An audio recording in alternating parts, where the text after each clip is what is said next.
시편 73편은 다시 한번 신앙 고백과 그리고 믿음을 소개하면서 시작하고 있습니다. 그래서 참으로 하나님은 이스라엘에게 선하시며 마음이 정결한 자에게 선하시도다, 이렇게 신앙이 이것임을 안내해 주고 그리고 거기에서부터 출발하고 있습니다. 그렇습니다. 여러분 어디에 가든 어떤 모임에 가든 거기 다 법이 있고 그리고 오리엔테이션을 하죠. 우리 학교에 다니려면 앞으로 이렇게 해야 됩니다. 또 우리 모임에 들어와서는 이 일을 이렇게 감당해야 되고 당신이 해야 될 의무와 과정은 이렇습니다. 그렇게 오리엔테이션을 해준다면 오늘 시편 73편을 시작하면서 신앙은 하나님은 이스라엘에게 선하신 분이고 또 마음이 정결한 자에게 선을 행해 주시는, 그래서 우리는 이 땅에서 선한 하나님의 백성입니다, 이렇게 시작을 하고 있습니다. 그런데 이제 문제는 이러한 이스라엘이 오늘 마음이 정결한 자가 넘어질 뻔하고 또 믿음을 잃어버릴 뻔했다고 2절이 시작을 하고 있습니다. 그렇습니다. 우리가 살면서 많이 미끄러질 뻔하고 또 넘어질 뻔합니다. 뭐 어떤 분들은 또 넘어진 분들도 계시고, 혹시 이 시편 기자도 넘어졌는데 내가 정말 일어나고 나서 어이쿠 한바탕 나 아주 넘어질 뻔했어, 이렇게 표현하고 있는 내용일지도 몰라요. 그렇습니다. 여러분 장정도 넘어집니다. 뭐 이사야가 얘기한 대로 소년도 피곤하고 장정도 넘어지고 자빠지는 것이 인생이라면 누가 완벽한 사람이 어디 있습니까? 누구나 다 실족하고 누구나 다 상실한 그러한 마음을 가지고 좌절하며 살아나갑니다. 특별히 신앙생활을 잘하는 이스라엘 백성이 또 하나님의 의에 입각해서 정말 의인의 삶을 잘 살아왔던 이가 별일 아닌 것 같은데도 별 문제도 아닌데 그것으로 인하여 낙심하게 되고 좌절하게 되고 또 교회를, 신앙을 떠나버리는 그러한 모습을 보면서 참 안타까워합니다. 여러분 다시 한번 신앙의 기본 앞에 서셔서 내가 넘어질 뻔하고 또 내가 미끄러질 뻔했다면 이 아침 하나님의 말씀 앞에 또 이 성소에서 여러분 방향을 바로 잡으시고 다시 일어나는 믿음의 삶이 되시기를 바랍니다.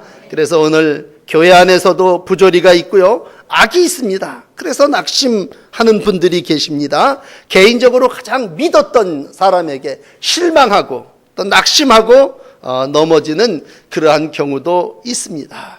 그러나 우리가 인정해야 되는 것은 넘어지고 자빠지는 것이 우리 인생이라고 하는 것, 인정을 하면서 시편 37편 1절에서 우리 이런 말씀을 나눴죠. 악을 행하는 자들 때문에 불평하지 말며 불의를 행하는 자들 때문에 시기하지 말지어다. 그들은 풀과 같이 속히 배임을 당할 것이며 푸른 채소와 같이 쇠잔할 것이다. 그러니까 우리가 오늘 시인이 넘어지고 미끄러지고 자빠지는 이유가 뭐냐? 그건 이제 뒤에 쭉 설명을 하겠습니다만 한마디로 악인의 형통함입니다. 악을 행하는 사람이 벌을 받아야 마땅한데 그 사람이 이 땅에서 더 큰 소리치고 그 사람이 더 세상을 활개치면서 살아나갑니다. 예수님이 분명히 마음이 청결한 자는 복이 있다, 그들이 하나님을 볼 것이다 그랬는데, 이건 마음이 전혀 청결하지 않은, 하나님을 부인하는, 하나님이 어디 있느냐라고 하는 자들이 이 세상을 활개치면서 이 땅에서 번성하는 그러한 삶을 우리가 보게 된다는 거죠. 그럴 때마다 방향을 상실해버리게 됩니다. 야, 이거 지금 내가 잘 살고 있는 건가? 내가 지금 잘 믿고 있는 건가? 야, 이거 지금 내가 바른 길로 가고 있는 건가?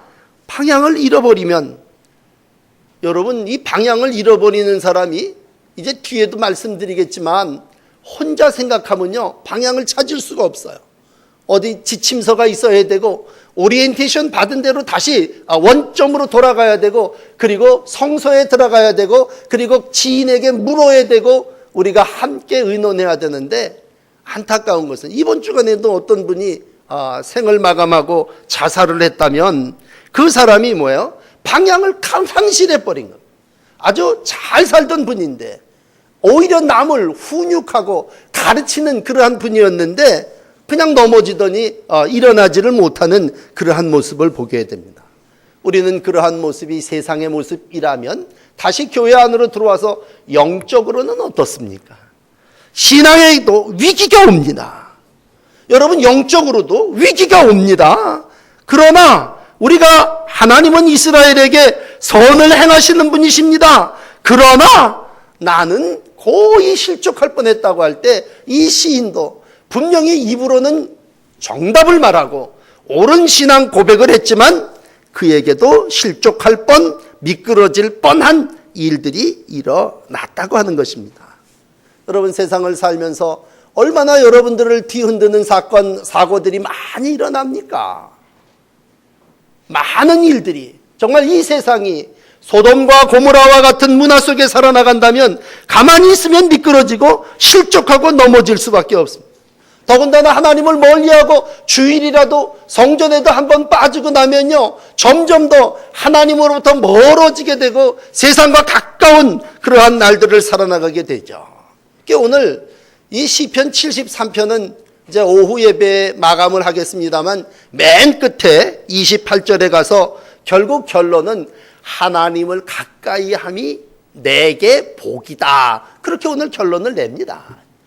미끄러지고 실족하면 멀어지는 것이고, 하나님을 가까이 하면 하나님이 오른손으로 그를 붙잡아 주실 거고, 하나님을 가까이 하면 하나님이 목자가 되어 주셔서 그를 인도해 주실 거고, 하나님을 가까이 함이 우리 미끄러지고 넘어지기 쉬운 인생에게 있어서 얼마나 큰 힘인 줄 모릅니다. 예레미야도 예레미야 12장 1절에 이렇게 고백하죠. 여호와여, 내가 주와 변론할 때에는 주는 의로우시니이다.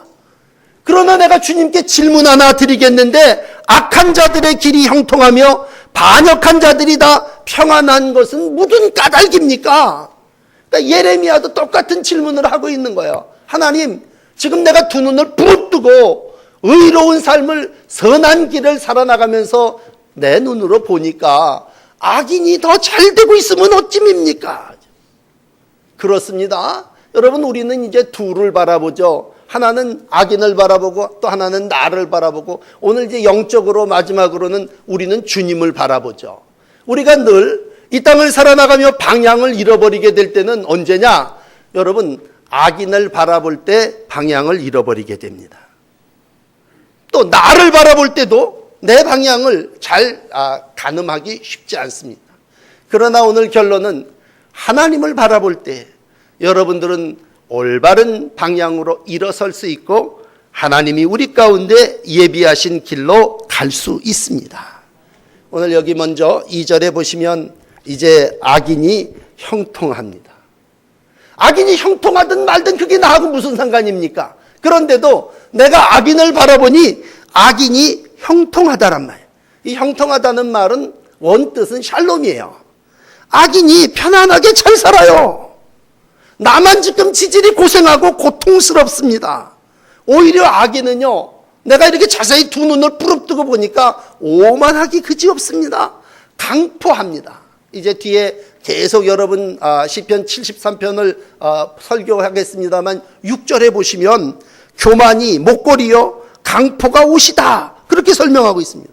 악인은요 아주 교만으로 똘똘 뭉쳐서 옷을 입고 강포함이 꽉 차서 겉모양이 다 강포함으로 나에게 충격이란 말이에요. 욥도 똑같은 얘기를 했어요. 의인이 환난을 당하는 거에 비해서 악인은 형통하단 말이죠. 그리고 그 악인은 주로 사기꾼이라면 얼마나 입을 잘 놀립니까? 그 혀와 입에서 나오는 말이 거침이 없습니다. 하늘과 땅에서 그 입의 말이 거침없이 돌아다닌다. 심지어는 너무 안타까운 건 하나님을 업신 여깁니다. 하나님 어디 있냐? 심지어는 하나님이 죽었다, 불경건한 말을 토해냅니다. 그런데도 아기는 샬롬입니다. 아기는 풍부하게 기름진 것만 먹습니다. 그리고 들여다보니까 아기는 도대체 괴로움이라는 게 없는 놈 같습니다. 이게 오늘 4절의 모습입니다. 그러니 내가 신앙생활 잘하고 하나님의 선한 길로 가고 있는데도 오늘 내 눈에 보여있는 악인의 오만함은 거침이 없고 악인의 말은 저렇게 함부로 모든 말들을 쏘아대니 어찌 내가 마음이 편안하고 내가 좋을 거 있냐, 이런 얘기죠. 그러므로 오늘 이 시인이 첫 번째 미끄러지고 넘어질 뻔한 건 자기 문제가 아닌 악인의 형통함을 보면서, 악인을 바라보면서 오늘 그는 시험에 듭니다. 그리고 신경질이 납니다. 그런데 상대적으로 두 번째 나를 바라보니까, 의인이 자기의 삶을 바라보니까 나의 삶은 지금 종일 환난을 당하고 있습니다. 아주 괴롭습니다. 그래서 13절 저기에 내려가서 보면 나만 깨끗하게 살면 뭐하냐, 그런 생각이 확 들어오고 나서부터 인생이 어떻게 보여지냐면, 야, 이거 헛되다, 순결하게 살아온 게 다 헛되다.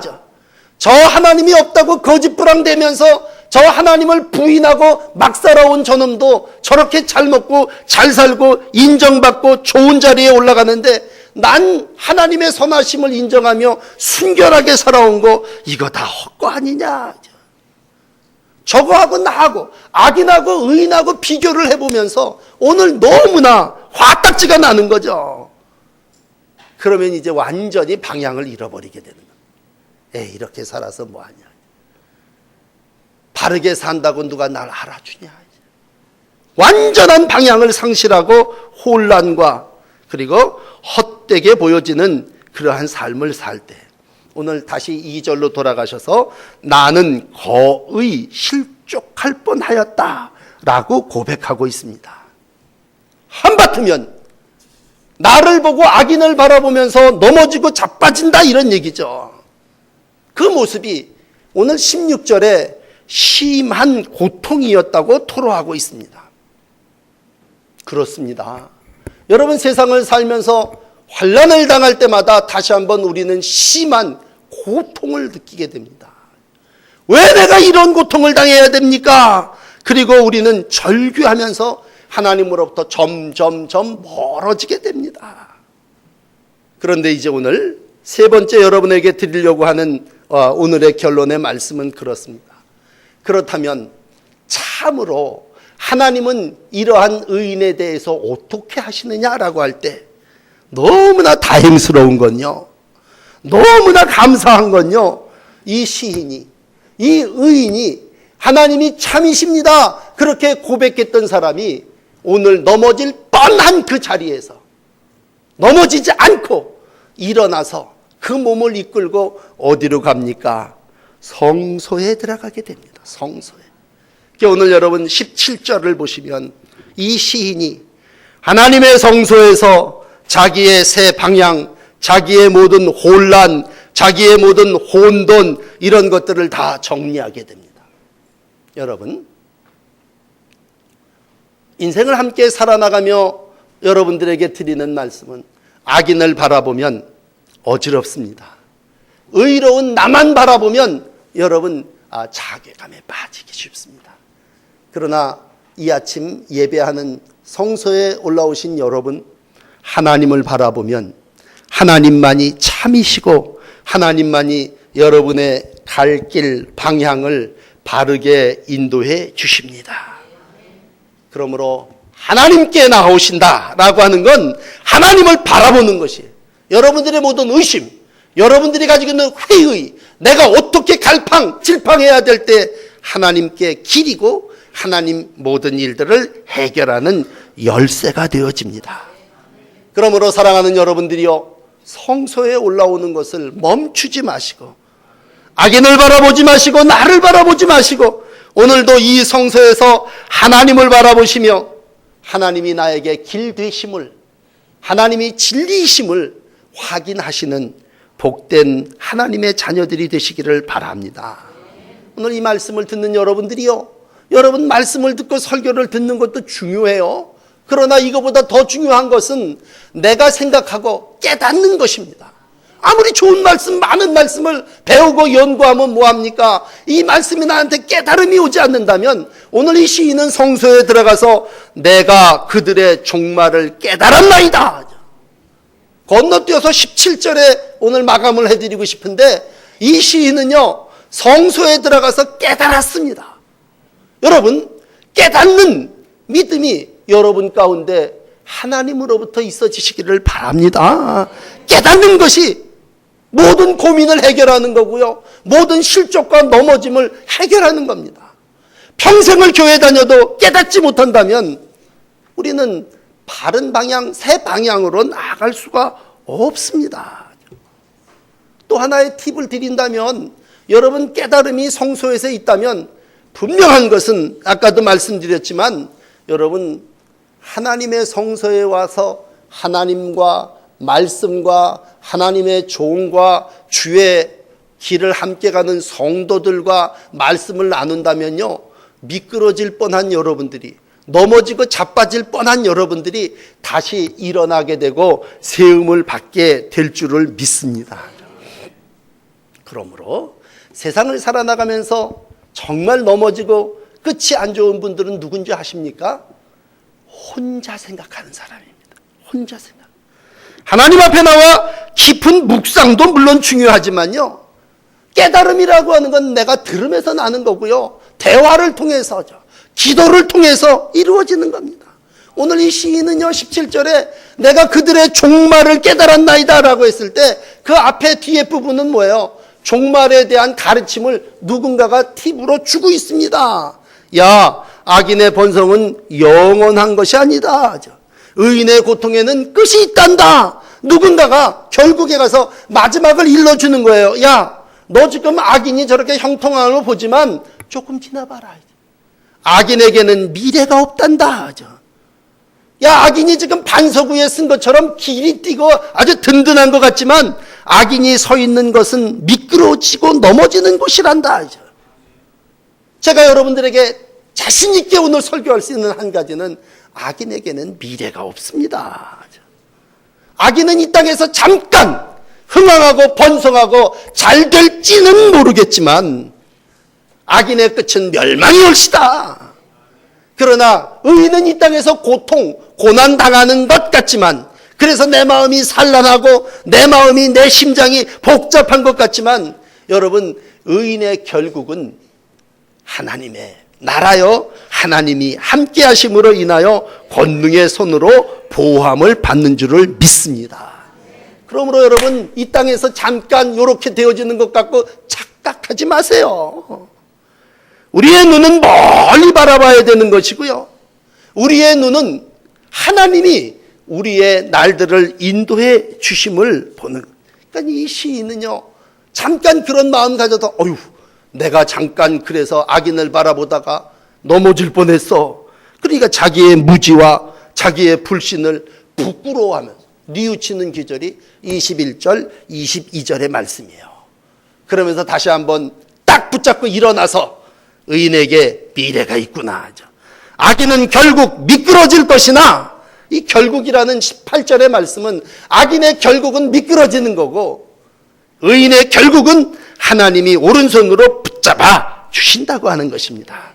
그러므로 다시 1절로 넘어가서 오늘 오리엔테이션을 받은 그대로 야 하나님은 참으로 선한 분이시다. 여러분 그러므로 여러분들도 이 성소에 올라오셔서 이사야도 이사야 6장에 같은 고백을 했습니다만 거룩하다 거룩하다 만군의 여호와의 영광이 온 땅에 충만하며 문지방의 터가 요동하며 이 성전에 하나님의 연기가 충만하도다 고백했다면 오늘도 하나님의 성소에서 하나님의 인도하심을 받는 여러분들은 마지막 때에 형통함을 이루어 나가는 하나님의 성도 하나님의 자녀들이십니다.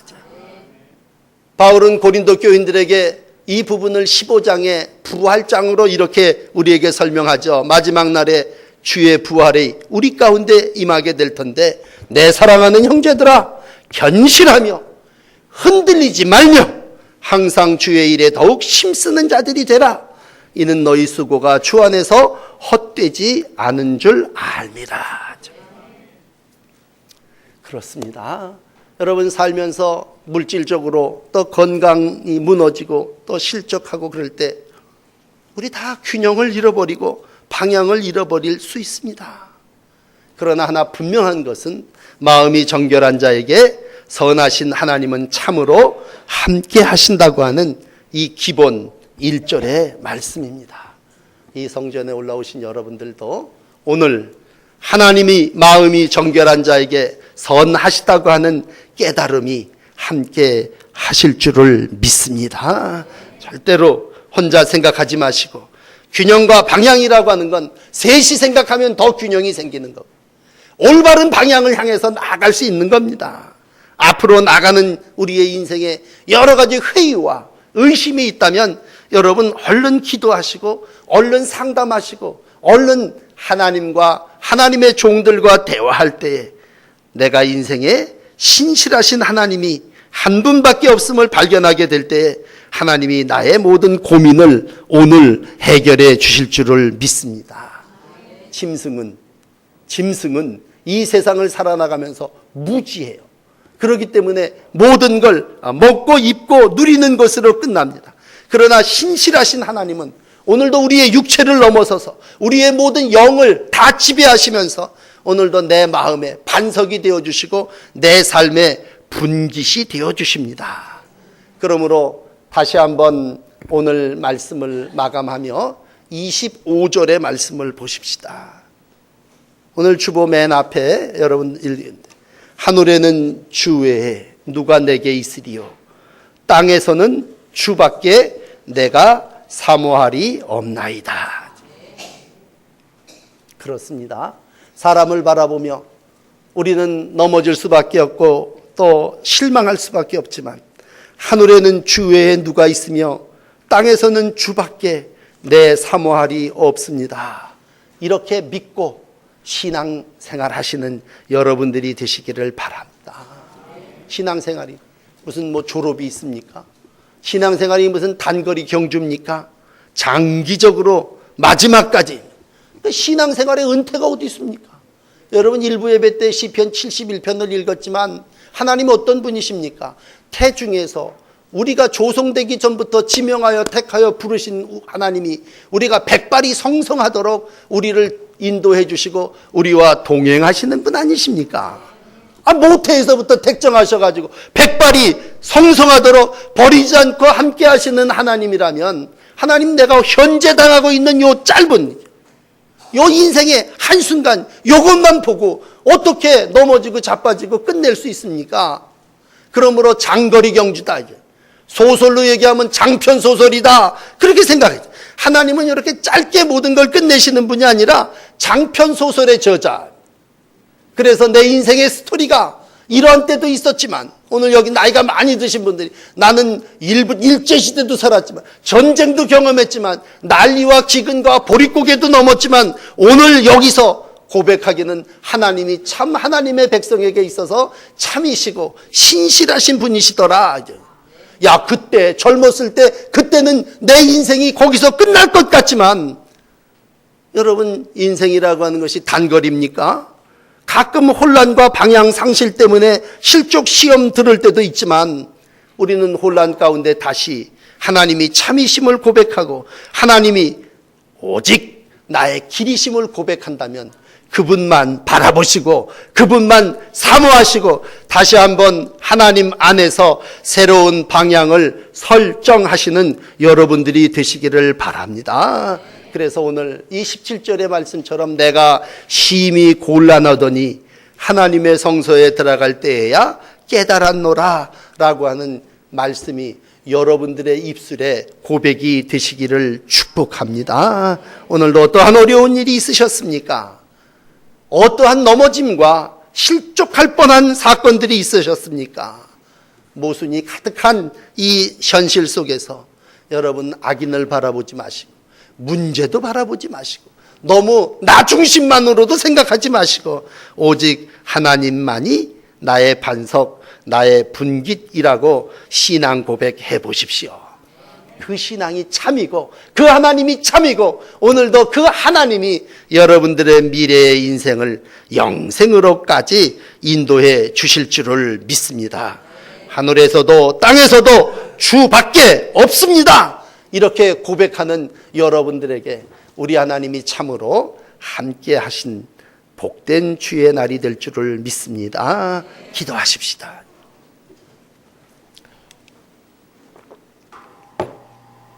인생의 여정을 살아나가며 우리가 때로는 넘어질 때도 있고 또 믿음을 잃어버릴 때도 있지만 오늘도 하나님 주님을 바라보게 하시고 주 안에서 방향을 재설정할 수 있도록 인도해 주셨으니 감사합니다. 잘 나가는 사람 바라보고 따라가지 않게 하시고 어리석은 나 자신을 의지하지 않게 하시고 이 아침 머리 숙여 주님만 바라봅니다. 주님만 사모합니다. 주님만이 나의 만족이시고 주님만이 나의 희열이며 주님밖에 없음을 여기 고백합니다. 주님 다시 내 인생 신앙 위에 잘 건축하게 하시고 하나님 안에 더 이상 미끄러지지 않게 하시고 넘어지지 않게 하시고 의욕에 빠지지 아니하도록 붙잡아 주시옵소서. 오늘도 성소에 있게 해주셔서 감사합니다. 혼자 생각하지 않고 설교를 들을 수 있게 해주셔서 감사합니다. 살면서 연륜이 더해갈수록 균형을 잘 잡게 하시고 방향을 잃어버리지 않게 해주시고 망하게 될 인생들을 부러워하지 않게 하시고 오늘도 하나님을 가까이 하며 주의 오른손에 붙잡혀 살아나가는 저희들 되게 하여 주시옵소서. 우리의 솔직한 마음을 주 앞에 토하며 기도하옵나니 하늘과 땅 어디에도 내 문제를 해결하리 없어 하나님 한 분밖에 없음을 고백하오니 하나님 고백하는 저희들의 인생을 주관하시고 인도하여 주시옵소서. 오늘도 하나님의 성전 안에서 해답을 발견하게 하시고 새로운 길을 인도받는 저희 모두가 되게 하여 주시옵소서. 감사드리며 예수님 이름으로 기도합니다. 아멘.